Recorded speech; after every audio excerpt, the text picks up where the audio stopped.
Sunday morning. God's nice and shiny now, it's rained. Just filled some buckets of soil because the dogs seem to be digging holes in the dog field. Charlotte's off doing them. I've got the kids. But someone was asking yesterday, can I show the dryer setup and how it works with the wood chip and the biofuel? Yeah, I'll show you in a minute.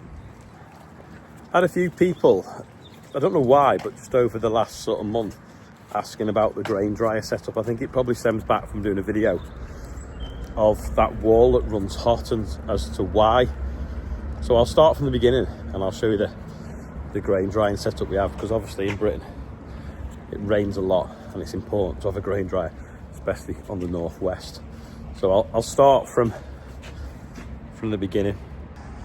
In 2010 we bought a mobile grain dryer, very similar to the one that lives in the back of the shed there, and we managed to get a grant towards some of it, which then meant that we could build this shed over it to keep it protected so it would last a bit longer.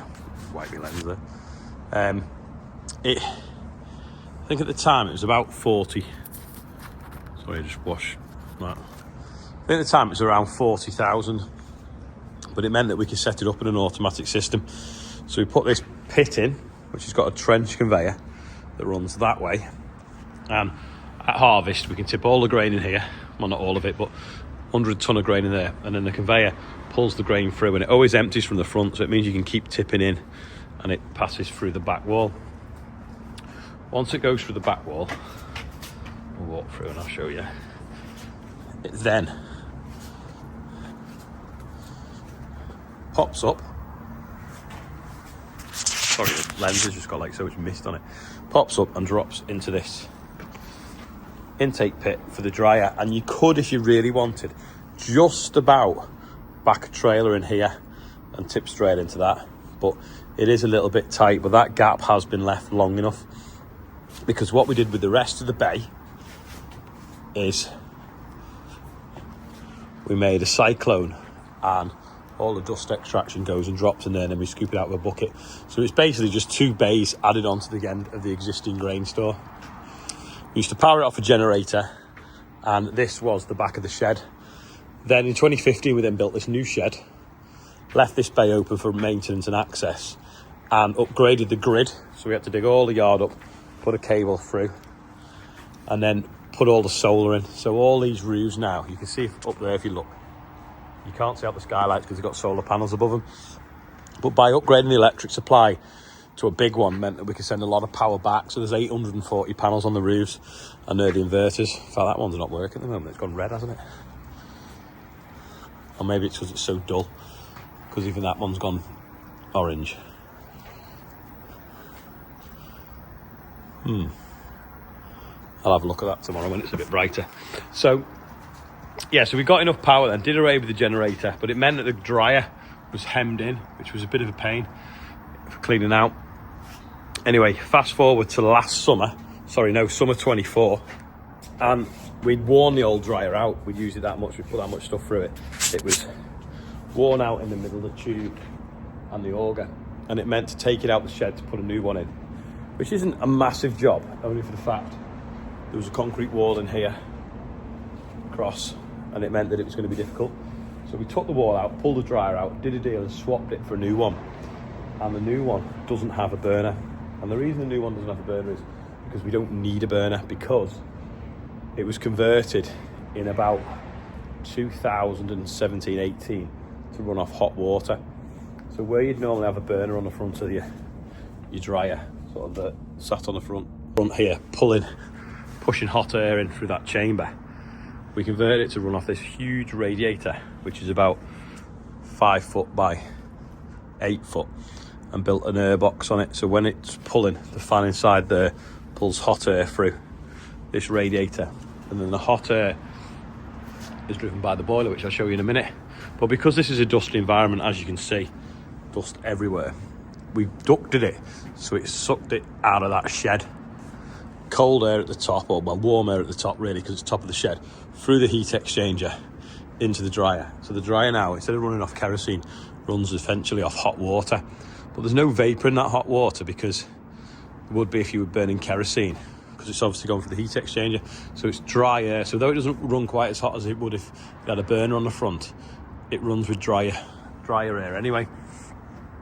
The reason why we put the dryer here is it feeds out of that bay. It can discharge through this auger, come out of this tube into the bay I'm stood in, or it can discharge into that shed, and it can also discharge into through this side.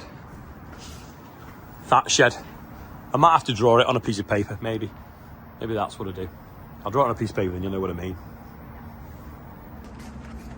To be honest, I could draw it in chalk. So that's the shed, that's the wheat shed.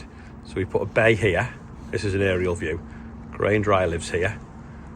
We've got 2 bays here. This is the intake pit, so stuff comes into there. It's not very clear actually, that is it? Maybe I do need paper. This will be better, right. There's the original grain shed. Here, door there. So what we did was we put a bay here, 2 bays, split it like that. Grain dryer lives in the back. Intake pit is here, and we can discharge into this bay. We can also, that's the chaff bay here. We've now built another shed on the back there, haven't we? So that's the other shed. But with the dryer in the centre, it can discharge into that shed, this shed, or this bay. I probably would have been neater with paper. But yeah, it's basically sat in the middle of the corner of these 2 sheds. So we've got 2 outlets there and then 1 into this bay. Although this bay at the moment now has the wall removed from when we changed the dryer, and we've not put it back in because it has been handy for cleaning out and we've not needed it yet. But it also feeds itself, so it's automatic mode. You can tip 100 tonne in there. This is a 20 tonne batch dryer, so it'll take 20 tonne in, dry it, and then spit it wherever we tell it, and it'll just run continuously through the night. So this is the wheat shed, and this is the OSR shed. So I'll show you how we converted it. Took the burner off, put the radiator there. Pipes disappear that way. So the pipes disappear off there, all the way along there, and then post through that wall, and that's where the boiler is. At the time when we put this grain dryer setup in there, we were recycling a lot of timber waste each year, and we were just selling it. So converting it to run off biomass, basically wood chip, was a good idea. It is power hungry though, to dry the chip as a fuel, but because of the solar panels it didn't matter. The solar runs the fans. The wood chip that we dry ourselves, we use an element of that as well to dry the rest of the fuel, and then we sell some. But it also meant that we could gain extra drying capacity by putting 3 drying floors in. So there's 2 in this shed. That one's got chip on, some log at the front, and that's got some sawdust on. But at harvest we can tip batches of 200, 300, 400 tonne of grain onto these mesh floors, blow hot air. We've got an air tunnel down the centre and an air tunnel at the back, and the back of that air tunnel ends up overlapping slightly into that other shed, and that's where we had the hot wall issue. But it means it's great at harvest because we could just got longer days. We can get going early in the morning, get going later at night, because the cost of drying the fuel is, well, it's negligible. It doesn't actually cost us anything because the whole thing runs off the renewables. I'll show you the boiler, then I do feel I need to draw it on paper a bit neater than in the chalk to explain how all the air tunnel setups work. But yeah, that's the other side of the air tunnel now, and then this is wood chip drying. This is the intake for the boiler where the chip goes in, and then it's where the ash comes out. But I'll draw it on paper and do like an aerial plan. Well, this is the boiler, and this is all the hot water that gets pumped all around the yard. And there's the pipes there leading up to the grain dryer down the yard.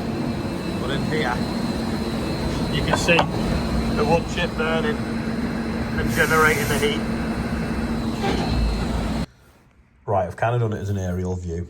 So we've got the weighbridge here off the picture. We've got the boiler, which I've just shown you. We've got the boiler intake, which is dry chip. We've got the boiler drying floor. We've got an air tunnel there and an air tunnel there. So we're driving hot air down this tunnel, which can dry chip in this bay or grain, chip in here or grain, and chip in there or grain. But what happens is this air tunnel runs warm all the time. So the little corner of that shed there used to get hot. So what we did was we put a fake wall now there so that there's an air gap. So this is what we call store 2. This was the original store 1 that got converted into 2 drying floors. This was built after it, which is what we normally store the wheat in. This is the grain dryer in the far corner, just outside of it, under its own shed. We've got an intake bay there, and then we've got a discharge bay there, which is the one we're actually not using at the moment.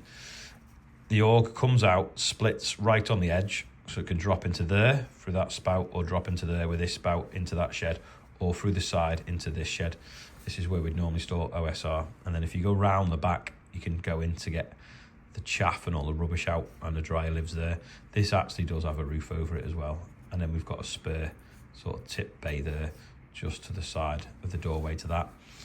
This shed is also longer than you can see when you first go inside, because we have what we call store 4 on the back, which is another shed that we access by driving past the boiler. It's not quite to scale because this is sort of more over there, but yeah, that's the setup, all built around the dryer in this area and the boiler in this area, and the hot water is piped out the back around the corner of that shed to the dryer through what we call store 2. So that's like an aerial plan, but that shed and that shed, all the south facing roofs, which is this side of them, so there and then here, is all solar panels. So that's the renewable grain drying setup and how it's done. Yeah, so that's the whole setup, how it's evolved since 2010. So, well, in its current format, it took about 14 years because we renewed the dryer, but the first few years it was just the dryer with the intake pits running off kerosene and a generator. Then it went to running off solar panels, and then now it's gone to running off solar and biomass. And then we've up the other 3 drying floors, and in the summer we generally use the drying floors for the drying, and then the batch dryer for the cooling and conditioning the grain before it goes into the store. So that runs cold and they run hot.